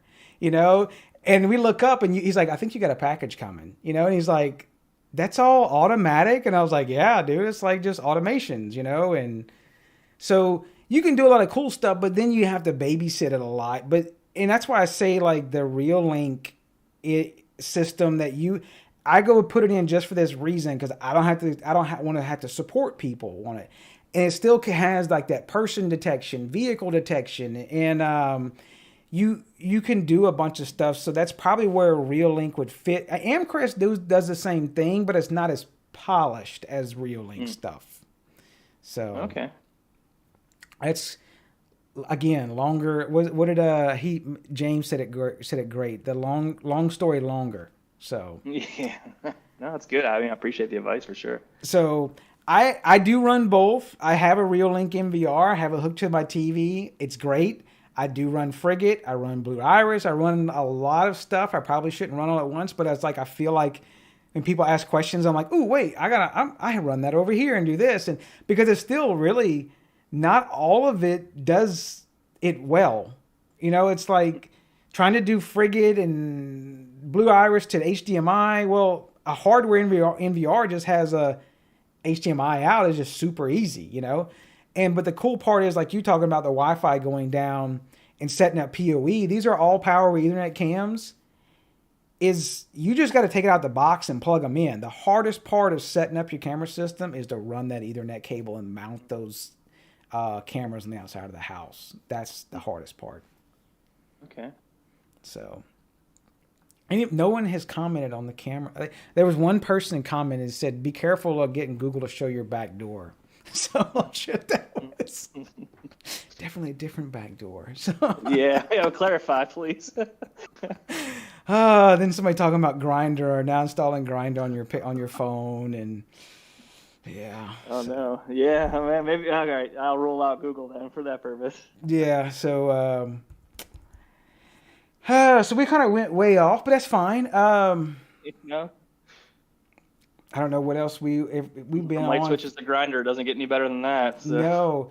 No, I think we've almost got there without.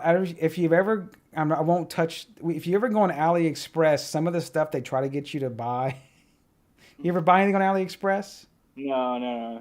You can go get a bunch of parts and stuff and everything, and we get like like sensors and stuff, and but they always try to sell you all kind of adult items on there, and it's like you're like, I never clicked that, and it's like suggesting it to you. So they don't have the rules that Amazon has. So nice. Yeah, and so we got into that, and then there's always the Mac battery company we always talk about on Amazon. That their company name is so hilarious. So but Better than Melfra? Oh, dude! Like, all right, I gotta see this now. We and this I'm pulling up on Amazon. This is totally legit. There's a company that sells Mac replacement batteries, and it's pronounced Puretic. Okay,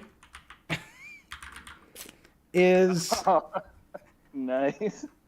there, and it's totally legit. That's their company. It's for MacBooks and stuff, and it's how did they get that by Amazon? I have no idea. Because if you and I tried to sell something like that on Amazon, they'd be like, denied. That translates into MacBook battery in Chinese, right? Your dick. I'm just kidding. I don't know. So we'll change the subject to something else. So someone else was asking. They got a few questions. Curious about what's the biggest features of your company. What that is? It Speak Design? Like what does they mean?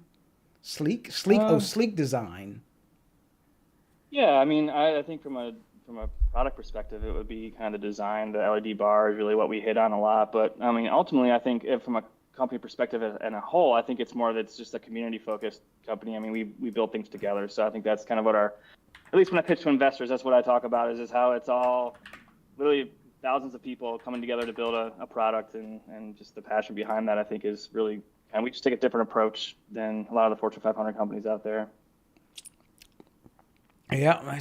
So one other they were talking about, hold on, let me switch back for my, this is another real, I've had this on videos, but they're real ping pong balls.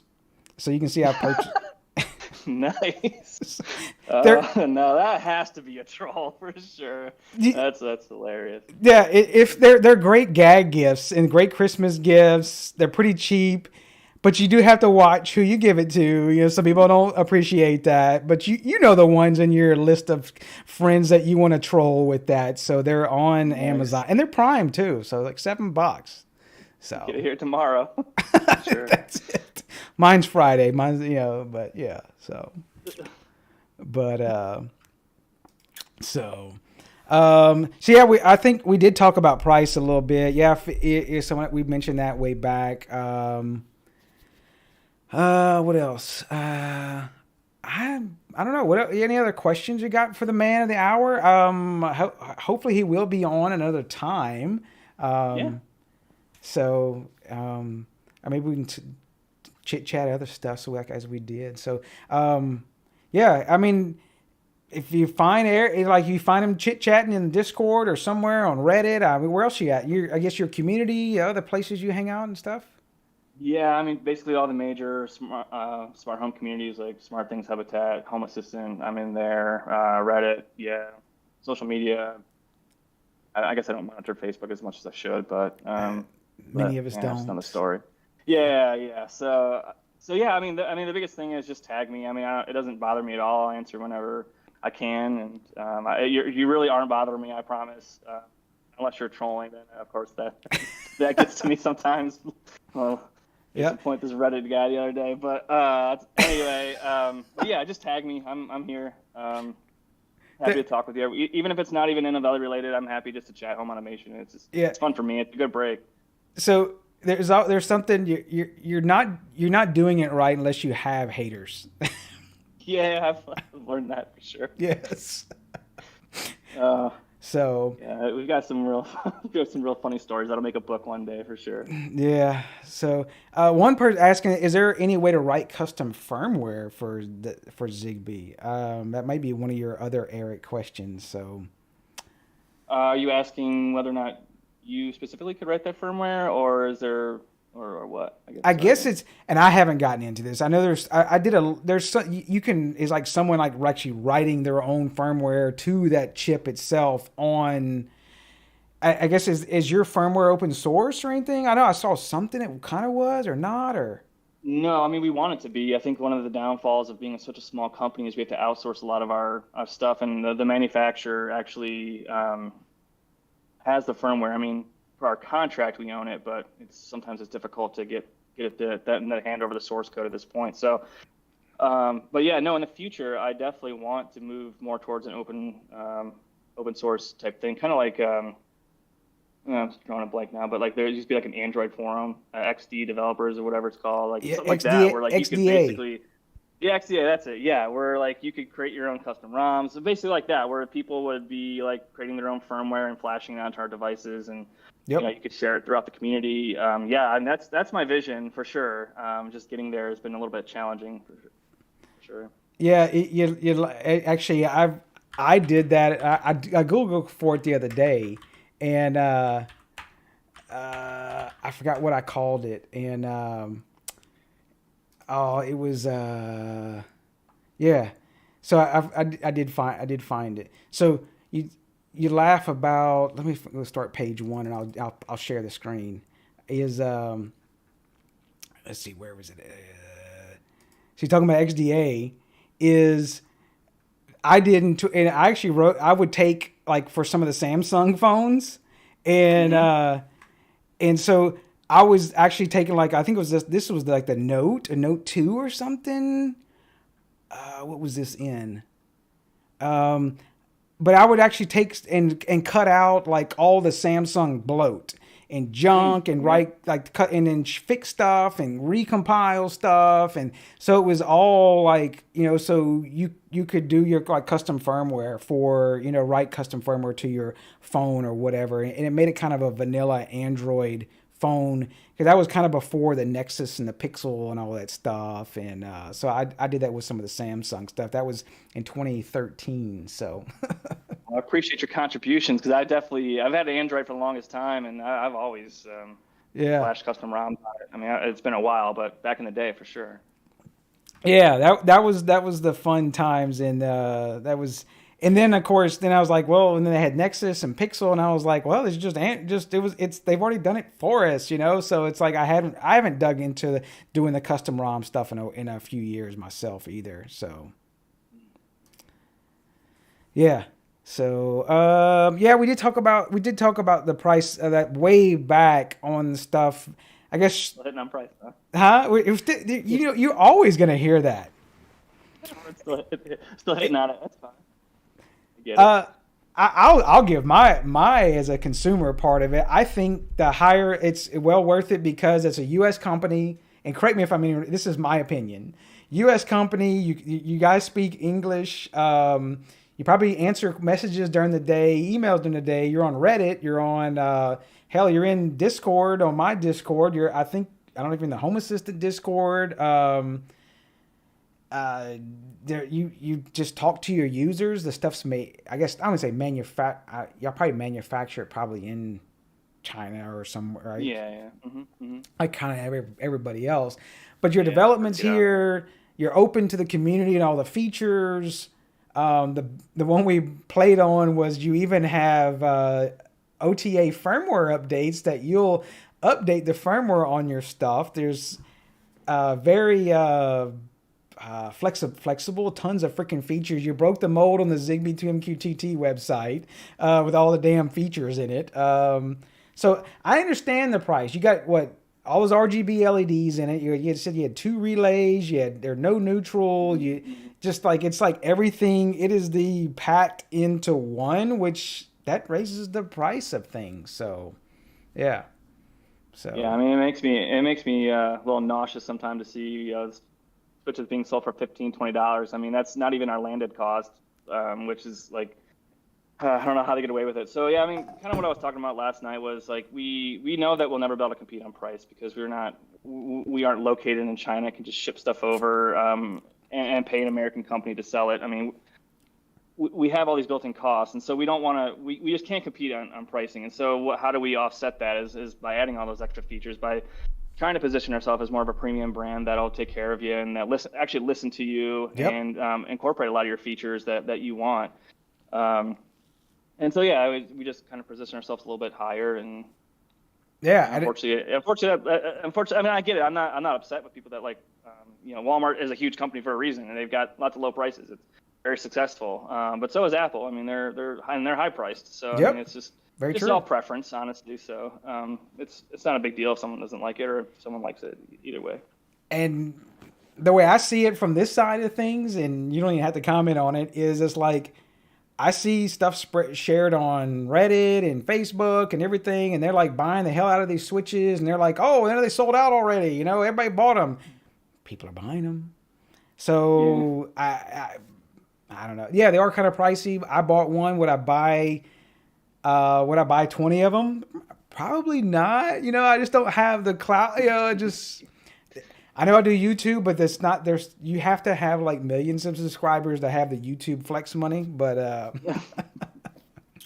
we call our inventory the McRib model, where basically it's in once a year and everyone wants it, and then it's gone. So that's perfect. That's what we have to do. Hopefully one day I can break the mold and have it in stock all the time. Yeah, that's perfect though.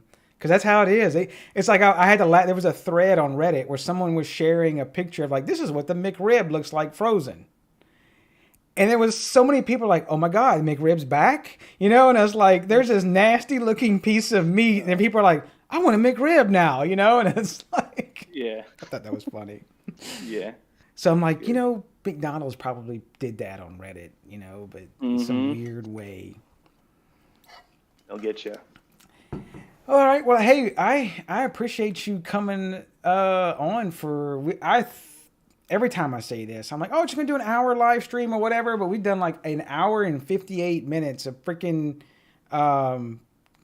live stream talking about your switches and other stuff and random other crap and other stuff. So, yeah. Man, happy to be on. It was fun. I like these sort of things. It's a good break from the everyday norm. So definitely coming back. You didn't scare me off. So very cool. So everybody, if you don't if you want to, we talked about talking yesterday. I know we talked a couple times about we talked last night. he had a good discussion with some in my general Discord. They were talking about some pricing and stuff and everything, and I thought it was pretty cool that like he was staying up late talking to a lot of my users in Discord, and we were chit-chatting things. I think it's pretty awesome that someone of this level in a company that just talk transparent in Discord, that's not unheard of really for the most part in many companies. So Yeah, I mean, look, when it comes to like a Wi-Fi switch and even like a low price, I mean, if the business case is there, I'm happy to look into it. That's kind of what I was getting at last night. Is like I wanted to kind of let you guys know what our struggles are and what the market challenges are for someone like us. And if it makes sense, it makes sense. So I mean, I'm definitely happy to listen to you guys and see like if what's a good price for you from Wi-Fi. Like what is something that we can work towards together. And obviously you got to understand from our point of view too. Like yep, we have margins to hit. We have employees to pay. We have we want to invest in new things too. So it's not like we can't just give out these switches for free. So we do definitely need to come together between both of us or the community to work towards a good solution on a good price point. So, but I'm happy to do so is kind of what I'm getting at. well, cool. Well, if anybody has any other questions or whatever, I mean, shoot us up in Discord. Maybe Eric will be by at some point. I mean, we don't want to burn up all of his time. He still has to run a company. So, we'll go from there. Awesome. All right. Well, thanks everybody for watching, hanging out. Eric, thanks. And we'll roll out. And I don't even know what. Oh, I think I didn't switch it. Maybe I didn't. I don't know. But, well, I'll put things on mute and roll out. And I guess everybody, if you want to do the thing and like and whatever, that's a whole deal for you. And you can catch us in Discord and we'll go from there. Let's see. So what you're about to see is just not serious. It's all parody. If there's any resemblance to actual real characters, it's truly just a coincidence, I promise. This week on digiblurDIY, we're going to show you how to get rid of your farmer's tan. Is your shirt? Yes.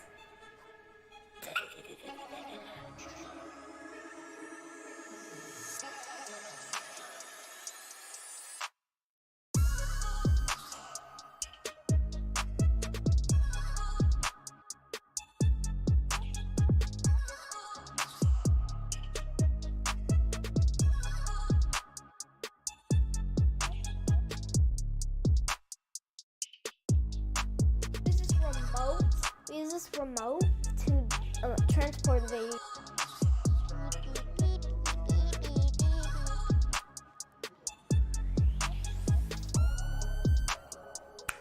What the hell is even that?